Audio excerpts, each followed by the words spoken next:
1 жана 2 октябрь эл аралык карылар күнү. Кыргызстанда бул дата 15 октябрга чейин узартылып, жөнөкөй жарандар тарабынан жана мамлекет тарабынан ар түрдүү колдоо көрсөтүлүп, көңүл бурулуп жатат. Биз дагы азыр Бишкек шаарындагы карылар үйүнүн бириндебиз. Бул жердеги жашы улгайган жана мүмкүнчүлүгү чектелген ата-апалардын жагдайы кандай? Алдыңкы мүнөттөрдө чогуу көрсөк.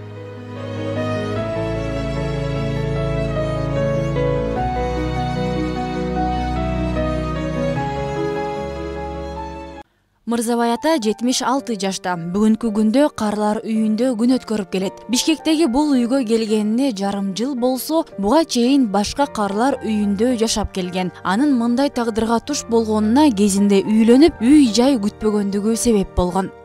Мен арка жер там-тамдап жүрүп алып үйлөнбөй калгам да. Ошондо шарт ошондой болуп калды. Москвада жашап жүрдүм, Татарстанда жүрдүм, анан биякта. Эми күн менен өткөндү чыга күнбө деп токтогул айтканда. Ансыганда өкүнбөйм көптүрө. Анын баарын бөөдө кыйналып эмне кылам өкүнүп. Карындаштарым бар, туугандарым бар. Алар жок, мен өзүм барып турам. Аларды эме ар кандай айылда жумуштар көп болуп атпайбы? Бирөө үй салып атат, бирөө эмне кылып атат, айылдык турмушта. Кайсыл айылда? Iya. Кайсыл айыл? Ак Суу районунун Отрадный айылында. Ал бош убактысын ыр жазуу менен өткөрөт. Жазгандарым чогулуп калды. Китеп кылып чыгарсам деген тилегим бар дейт Мырзабай атам. Мен мурун билчү эмесмин жазганымды. Казакстанга барып бир журналист казак Муса Жанадилов деген казакка жолугуп калдым да. Анан ошол ой ыр жазганга ылайыктуу сөзүң ыр жазганга ылайыктуу экен, ыр жазып көр деди. Анан Казакстандын көп чыгып жүрдүлөр. Саламатпы агайындар, мүмкүнчүлүгү чектелген, табигаттын кырсыгына кептелген, жаш жан дүйнөмдө боорум ачып силерге атайлап жазган үчүн эскермем. Карысы бардын ырысы бар. Эзелтен кыргыз кары адамды урматтап, анын айткан кеңешин муюп угуп, аксакалдардын салмактуу сөздөрүнө баа берип келген. Карынын кебин капка сал деген накыл сөз да жөн айтылган эмес. Бүгүнкү күндө карылардын орду жоголуп, аларга болгон сый мамиле солгундап калгандай. Аны менен катар карылар үйүндө калтырылган ата-апалардын саны жоголбостон эле кайра күч алууда. Буга ар түрдүү себептер бар дейт карылар үйүнүн жетекчиси Эркүн Гүлайым. Бирок эми себептер ар кандай да. Ошо канча киши болсо ошончолук себеп деп айтсак болот. Ар кимдин тагдыры ар башка, ар кимдин себеби ар башка дегендей. Но көпчүлүк учурда бул бала жана ата менен багы бир келишимге келе албастык деп эсептейм мен. Кээ бири бар ошо балдарым жакшы, неберем жакшы, келиниме батпай атам деп. Көпчүлүк учурда ошо келиндин көзү түз болбой атат, ошо келиним мен батпай калдым деп келгендер көп. Бишкек шаардык улгайган жана ден соолугунун мүмкүнчүлүгү чектелген жарандар үчүн жалпы типтеги стационардык мекемеде бүгүнкү күндө 200 ар улуттун карылары жашап келишет. Алардын 70-и кыргыздар.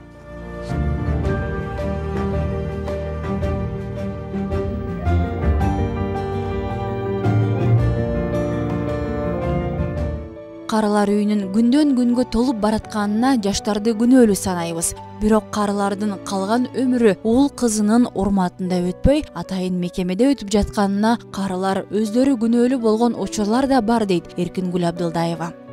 Баягы биз коңчулукта көнүп турбуз да, бирден болсо эле балдарын күнөөлөп, балдары жаман, балдары албетте балдары жаман, балдардын себебинен келгендер көбүрөөк.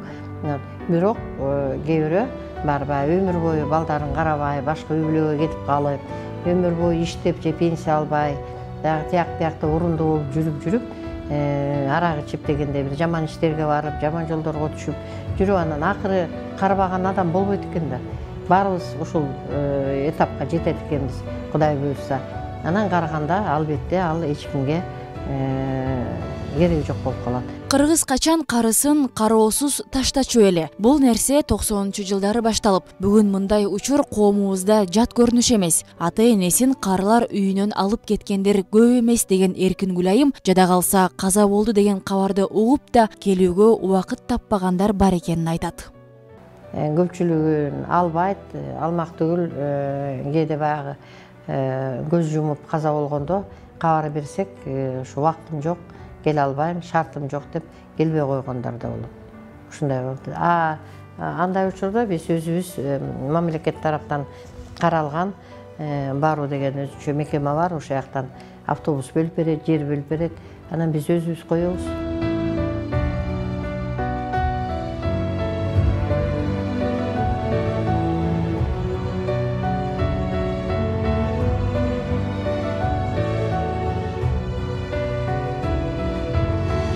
Азыр ушу детский костюмчикти окуп атам, мындай выставкага деп, ярмаркага деп.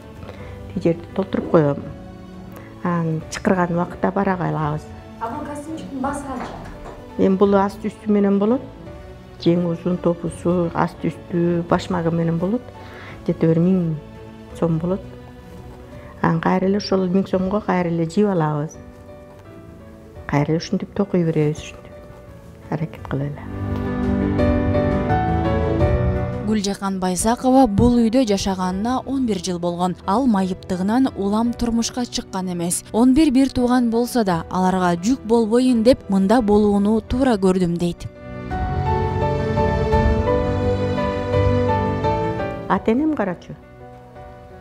Ата-энем каза болуп, көз өткөндөн кийин айылда 5 жыл турду. Анан кыйынчылык көп жаралат экен. Ден соолугуң болбогон деген жыгылат экенсиң, ооруйт экенсиң. Анан жардам бериш керек экен оорукчан адамга. Анан ушул жака туура көрдүм да, ушу жерге келишти.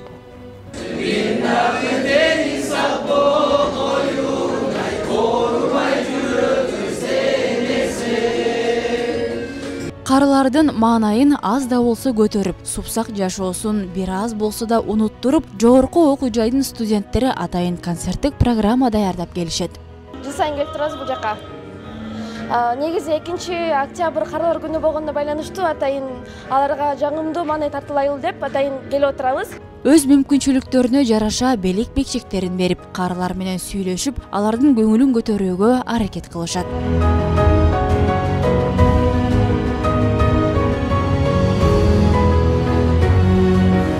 Карылардын батасын алуу жагымдуу, жада калса парыз болуп саналат. Ар бир кары уул кызынын жанында үйүнүн кутманы болуп олтурса деген жакшы тилек.